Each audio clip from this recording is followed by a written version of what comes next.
Hello, everyone. How are you? Happy Tuesday. I'm trying to get in here on Tuesdays between 11 and 12 more regularly. So, kind of keep that in mind moving forward if you're wanting to catch me live, be able to answer questions, and, get involved in the conversation. This is going to be the time most weeks. So I'm doing my best. I'm going to start trying to make events so where we are inviting you so you know when I'm going to be on live. Oh, somebody hopped on. Hello, hello. Oh, it's Robin. Hi, Robin. I don't, what time is it where you're at? How are you doing? I have such a bad concept of time zones and when people are, when it's like nighttime for other people, when it's daytime. Anyway, it's good to see you on here. Hello, hello. So today I'm talking about eating restrictively and how that causes food to continue to be kind of forbidden fruit, right? So today I was working on my content for my online intuitive eating course that's coming up beginning Wednesday, the 23rd. And 7:30 p.m. Oh, so this is a good time for you then. It's like evening time, chill. Yeah. How have you been? Let's shoot a note in the comments. So back to the topic at hand. So what I was working on is my content for the intuitive eating course and really diving into making peace with food and looking at our shoulds around food and why that's a problem. So this month I've been talking about rejecting the diet mentality, diet culture, and how these things are harmful. But a lot of times we don't realize, even if we've rejected dieting in its entirety, we think, a lot of times we're still kind of a person who's eating restrictively or with restraint, and we have a lot of these rules around food, and food is still considered good or bad. And so what we need to look at is the underlying messages and beliefs that we've developed, that we've internalized from diet culture and diet mentality. So, hi Jacqueline, welcome. So I'm talking about why eating restrictively is a problem and how even if you've rejected diet culture and the idea of dieting, a lot of times we still have this kind of restraint, right? The self-imposed restraint, or we restrict certain foods and certain food groups because they're bad, right? So we have all of these shoulds around food. So I was actually looking in my intuitive eating workbook, which yes, I did it. There's a workbook online you can purchase. I personally have done it. Or you can join my group. The online intuitive eating course starts on Wednesday, and people will be getting all of this information and more. But I want to show you, and I'm not very good at, okay, so there's this pattern that happens, right? So what happens is that we diet and we kind of place certain foods into the category of forbidden, bad, right? Or we just kind of restrict those foods. Like we might think, oh, carbs are bad. I shouldn't really eat carbs, or I shouldn't eat after 7 o'clock, right? Cookies are bad. So we associate certain foods with being good or bad.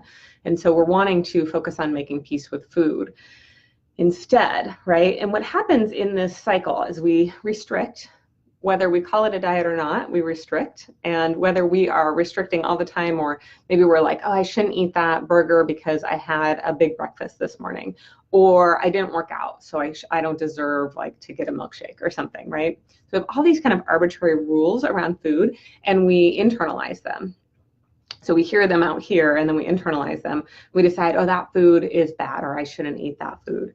And so even if we're not actually dieting, we're still playing into that diet mentality and that diet culture when we place arbitrary rules around food. Oh, hi, Kim. Good morning. Hi, everybody. So then what happens is that we break that restraint. So the food becomes more and more appealing. We want all the cookies, whatever it is, right? We break that restraint and we eat the thing. And then we have shame. So I'm kind of looking back at this. So there's this backlash where we eat in a way that's out of control. I don't know how to get this close enough that you guys can see it. I'm going to be developing my own visual on this, and I'll try to share it with the group. Hey, Kim. So Kim is a photographer, and some of her pictures are just stunning. So she's been doing photography, doesn't even do it justice, but she has had some really amazing photos lately of births, live births. I think you're a doula as well, right? Anyways, cool stuff. I've been really enjoying your pictures. So your photographs, they're not really pictures. You got to do them justice. They're gorgeous. And I can feel the emotion in them. Anyway, okay, I'm getting off track. So we restrain ourselves, then that food kind of becomes this forbidden fruit, right? And it becomes more appealing. And then we break that restraint and we eat the thing. And a lot of times we end up eating in a way that feels out of control. And then we have all of the shame and guilt and we beat ourselves up. Unfortunately, that cycle then reinforces the idea that we can't trust ourselves with food, right? So it's false evidence that there's something wrong with us. So then we decide we need to control our intake of food again or restrain ourselves again. And it's actually the restraint that's causing this. So what happens is that it prevents the habituation effect. So the habituation effect is when you are kind of thinking about something a lot at first, right? Like it's exciting, but then over time it's not so exciting. So if you think about maybe like Thanksgiving dinner, right? You're like excited about it and you can't wait to eat it and you haven't had it for a whole year and maybe you eat until you're stuffed, right? And then the next day you're like, oh, good, leftovers, right? And then the next day you're like, oh yeah, Thanksgiving, right? And then maybe the next day you're like, I can't even eat this again.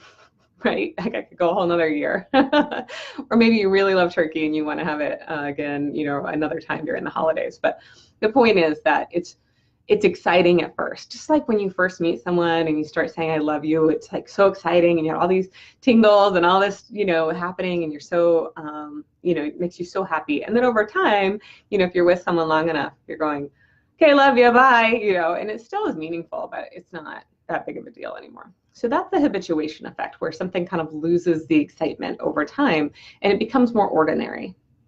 And so eating restrictively or restraining ourselves causes that forbidden fruit effect, which prevents us from having food become more ordinary. And so for me, one of the foods that I crave a lot are potato chips. And I think it's because of the salt. My blood pressure is low. And often, a lot of times, I'll kind of fail to eat enough calories during the day. And so at night, I'll be needing calories, right? So potato chips fit the bill perfectly. So I actually make it a priority to have them in my house all the time, give myself unconditional permission to eat them. They've become a lot more ordinary. They're not nearly as exciting. I don't necessarily have to eat all of them to feel satisfied, right? I can just have a few and know that I can have more tomorrow or I can have more later tonight if I want, and that I can always have them. So I don't feel like I need them, right? Or that they're something like I can't have it. So then when I do eat it, I kind of eat it in a way that's out of control, right? And I no longer have shame around it when I do eat it because it's just simply food. It's not something I can't have. It's not exciting. I don't have to hide it.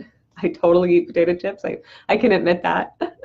So the idea is that when we restrict food or restrain ourselves from eating certain food because they're good or bad, it actually perpetuates that cycle of eating it in a way that feels a little out of control or that we don't feel good about and having shame.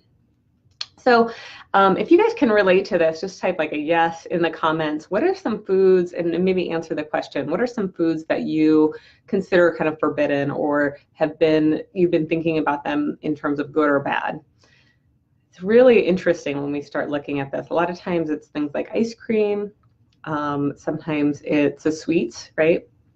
And then things like what we consider like junk food, right? A lot of times it's that.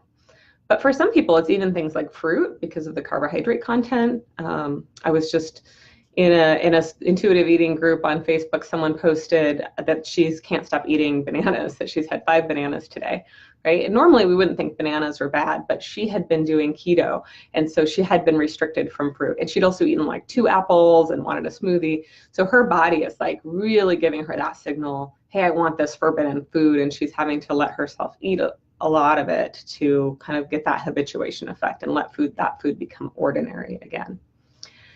So anyways, I was just excited to talk about this today because I was writing the content for my online course that's starting on Wednesday, and this is one of the topics. So making peace with food is the 3rd principle, and then the 4th principle is challenging the food police. So kind of these shoulds around food that we get, and we develop them from the time we're little. And then we keep hearing all the shoulds, right? So you should eat kale and not ice cream, something like that. They both have calcium, actually. They're both food, but people kind of associate certain foods like ice cream, more pleasurable foods typically, with being bad. And again, that restraint or that restriction perpetuates that cycle. So it is harmful and it's not helpful. It actually doesn't help us by restraining it. We actually don't eat any better than we would otherwise. So if you're interested in this, the Intuitive Eating online course, like I mentioned, starts on Wednesday, and I think I'm stopping enrollment on Tuesday because there's some prep work to get ready for the course. That's the first evening we're going to have a class.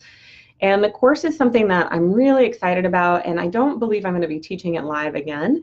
This is kind of a beta. If you don't know what that means, it just means like a first-time trial test run of the course. And so it's priced really well. You'll get all of the online course materials, so short videos from me and little kind of homework assignments where we incorporate the tools into our actual lives and get used to using the intuitive eating model in our life. And then a weekly class where I'm available to have an hour of discussion in addition to a Facebook group. So it's going to be a really easy class to participate in, but it's going to be really engaging and it's going to be really comprehensive. And what else about it? Let's see. Well, I'm obviously really excited about it. I would love to have you join if you're interested. If you'd like to have a quick conversation with me, you're welcome to sign up for a 30-minute inquiry call where I talk about the way that I work with people and how the course is going to go. So I'll put links to these things in the comments.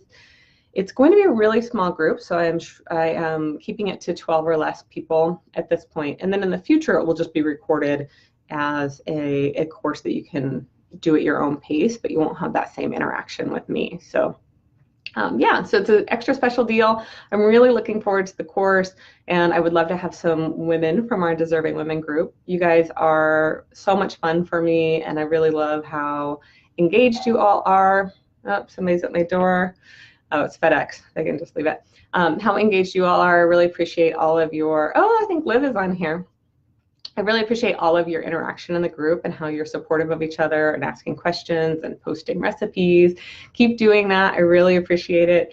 And if you have any friends that you feel like would benefit from the group that you'd like to have in here with you, please invite them. All right. Thank you so much. Have a wonderful day.